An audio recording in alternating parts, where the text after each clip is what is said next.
cinema or 3D Halloween in the last or two episodes. Before we get started on my review, I'm gonna let it out to my boy Matt Wyatt of the Small Zero Gang. He's helping me here to review Black Phone 2. So before you get to my review, you're gonna hear his thoughts on the movie. So before you fall asleep to his thoughts, just hear his thoughts first before you get to the good stuff, okay? Take it away, Matt. I'm just joking. Take it away.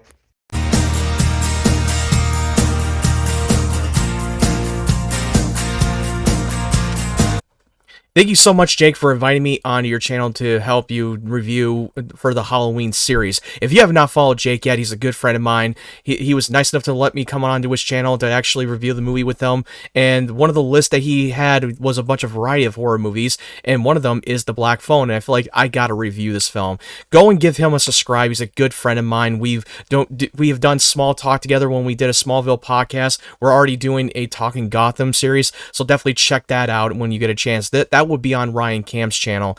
So going into The Black Phone, I didn't know what to expect because when I saw that trailer, it looked really good, and Ethan Hawke is playing a mass killer who captures young boys and throws them in an soundproof basement, and I didn't know what to expect. And when I found out that Scott Derrickson was at the helm of directing this movie, it piqued my interest because I think he's a great filmmaker. I love what he did with Sinister, and I forgot that he directed The Exorcism of Emily Rose that came out 20 years ago, and I thought that film was very underrated. And then he directed the MCU film called Doctor Strange, the first movie that came out 9 years ago, which I think was one of the most underrated comic book movies that he had directed. I wish he would have gone back to direct the sequel because I feel like he would have gone so much of a heavy on the horror aspect of that film.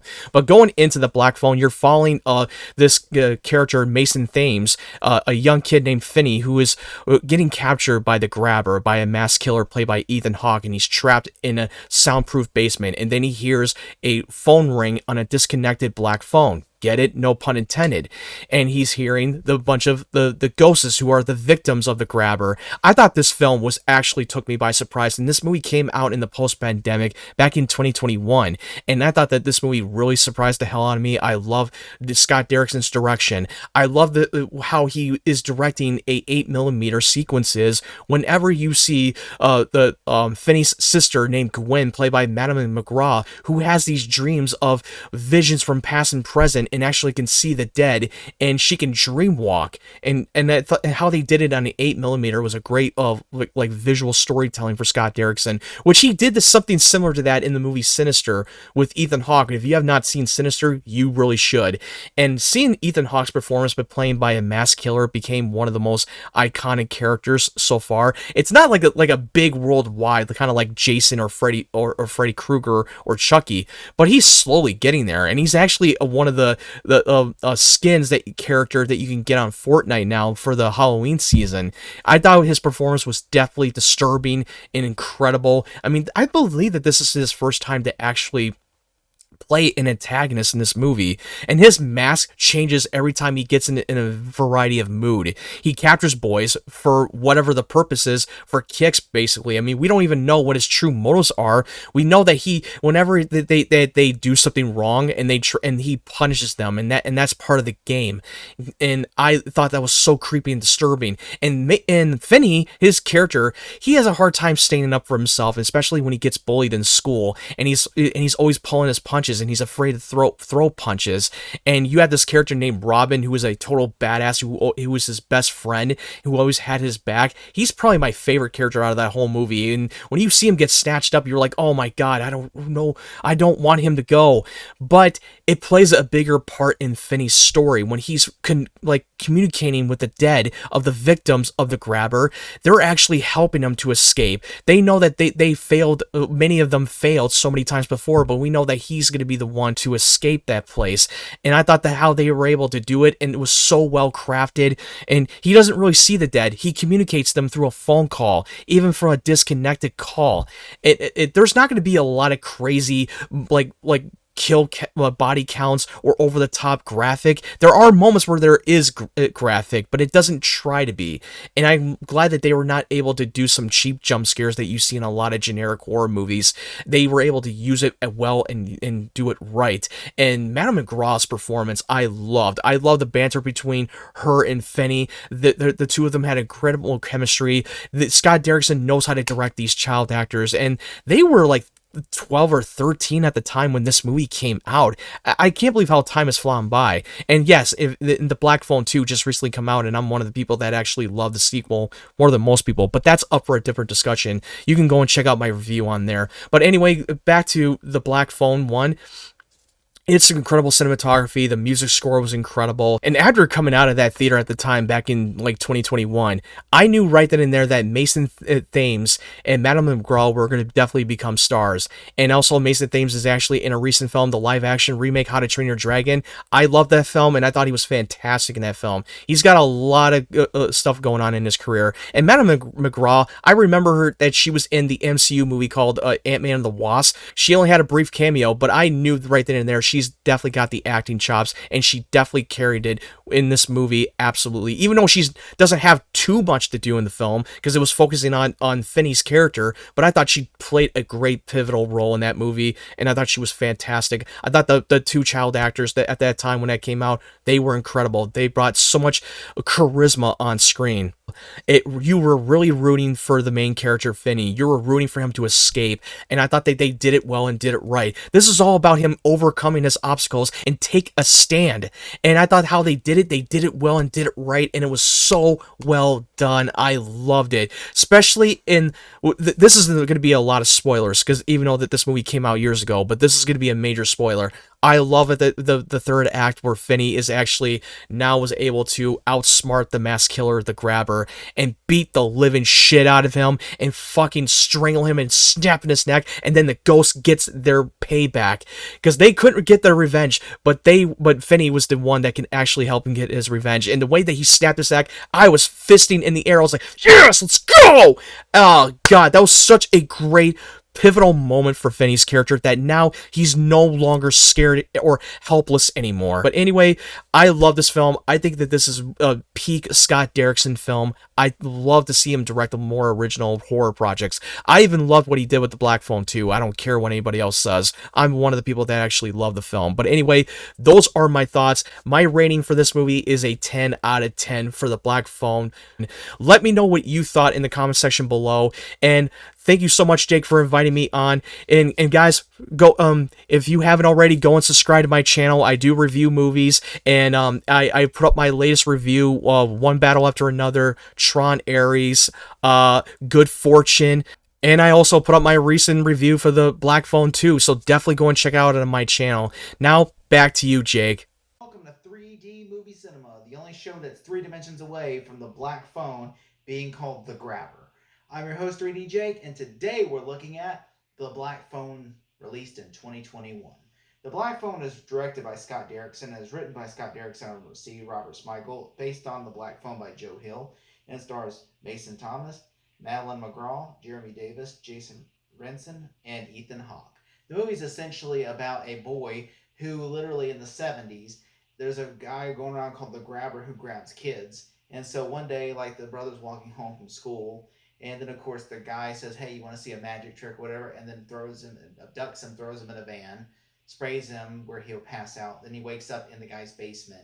And then the guy wears a creepy mask and everything and says he wants to play a game with him and stuff. And, and basically, like, the phone, which doesn't work anymore, rings, and the ghosts are on the other end of the children he has killed. And they basically tell him how to basically fight back against the grabber and what not to do and what to do and everything. And so it's a very interesting movie. And I remember when I first saw the trailer, I'm like, oh, this is going to be good. Especially Ethan Hawke's the villain. I'm like, that's even cool. And it's from the director of Sinister, which is a movie I liked. And so I'm like, okay. And so when I watched this movie, and, he left Doctor Strange 2, Scott Derrickson, to do this movie. There's a lot of reasons why I love Doctor Strange 2, but like, he did get to do this movie. And I think, honestly, that's one thing I really like about this movie, is that Scott Derrickson it feels like a horror film from the 70s. It doesn't feel like a modern day movie, and it's even shot really gritty and everything, and I love that about the movie. One thing I really don't like about the movie, and I know this is because I know this movie has a supernatural element. I don't like the fact that the sister has a clairvoyancy where she can see stuff in the future. I just didn't like that about the movie. I feel like it feels like a cheat code really in a movie where it's like I want to feel it feels like a real movie. I don't want this. And I understand there's like, well, what about the kids that are telling them how to fight back that are dead? I mean, yes, that I feel like you can keep that at a supernatural element, but I feel like it's too Stephen Kingish. With the kid has superpowers. Oh wow, I feel like that's where it kind of loses me a little bit. But I mean, that doesn't detract from a great story of the movie. And one thing I will say about the movie is that there's this movie has something to do, and I will say the one thing I like about this movie is that you have literally a freaking like ghost, and you have a guy who wears a mask and everything, and I think honestly that really helps out a lot and everything. So I feel like when you have Ethan Hawke, who is just this evil, sadistic piece of shit person, human being, and then you have and he tries to escape, and at one point in the movie, he almost succeeds in escaping, and then Ethan Hawke just decks him with the car, and then basically puts a knife up to his throat and said, "Don't say anything." Which I would literally go hide in the bushes. I would not be yelling, screaming, "Help!" I'd go hide in the bushes, and then when him driving around looking for me, then I go bang on the neighbor's door, go inside, call 911, and then the grabber, then he's screwed. Instead he just runs, and he's like, oh, he runs on the side of the street, which I'm like, you should run the other way. If the grabber sees you, then you circle back around, go in the house. That's what you should do. Instead, that doesn't work. I do like that, like the sister has a vision, and then she tells, and the police show up to the right house, but this dude's like, it's just a dude who's been doing a lot of cocaine.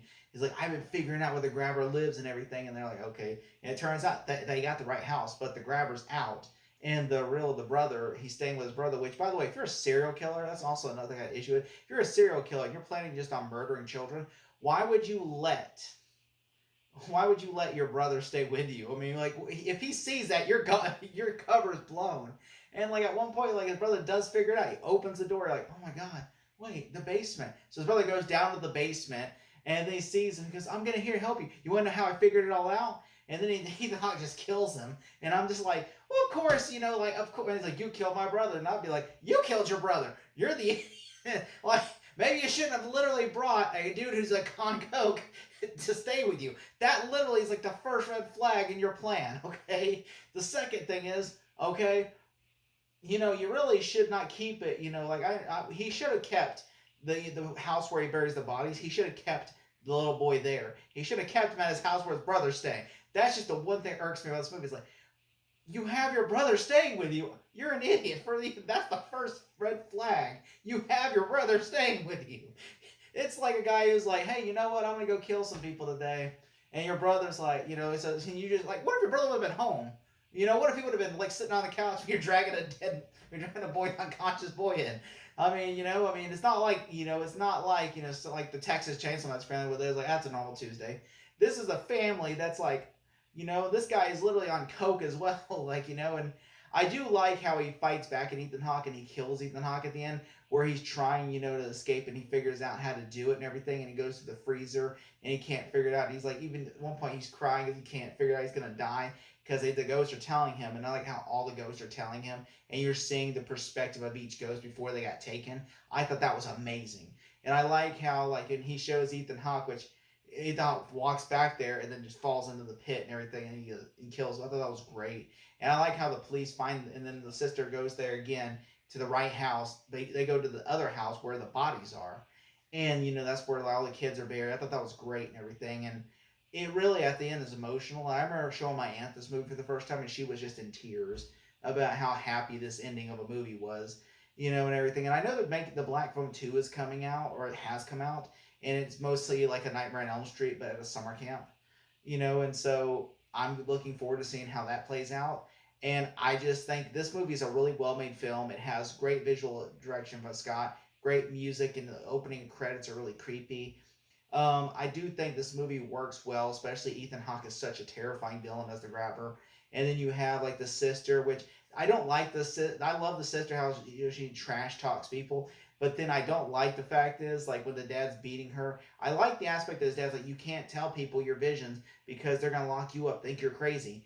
I like that, but then when she grabs the bottle and says, "Don't ever hit me again, I'll drop this," and then she drops him like, oh, now your ass is gonna definitely be beaten and everything. And I thought that was just dumb and everything, like it just feels like oh, we can't have a PSA about a man beating his kids in 2021, so we're gonna write like a scene where she grabs the bottle to show him, and I'm like, in real life that would never happen, because no one they know the second you drop that bottle, your ass is gone, I mean, I would think and I think that's really a few minor issues with the movie, but like the movie itself works well. I think it's a well-made film and is one of the best films of 2021. If I had to give this movie a score, I'm going to give it a solid A-. Thank you so much, and thank you so much, Matt, for doing this. Sharpton for president, y'all. I'm outie. Jesse Jackson for VP.